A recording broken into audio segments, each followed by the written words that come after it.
اعوذ باللہ من الشیطان الرجیم بسم اللہ الرحمن الرحیم۔ ایک شخص مولا امیر المومنین علی ابن ابی طالب علیہ السلام کے پاس آیا اور آ کر عرض کرنے لگا، مولا غربت ہے، فقر و فاقہ ہے، بہت زیادہ تنگ دستی ہے، مہربانی فرمائیں مجھے رئیس بننے کی چابی بتائیں، ایسا عمل بتائیں کہ جس سے میں غنی ہو جاؤں، اس فقر و فاقہ سے چھٹکارا ہو جائے، اس سے میری جان چھوٹ جائے۔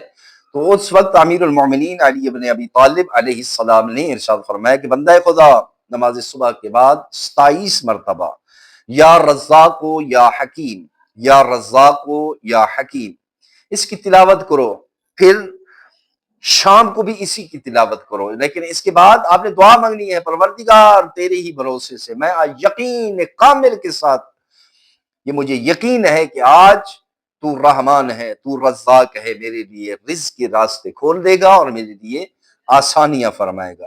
انشاءاللہ انسان اگر یہ عمل کرے تو خداوند عالم اس کے مال و رزق میں برکت عطا فرمائے گا۔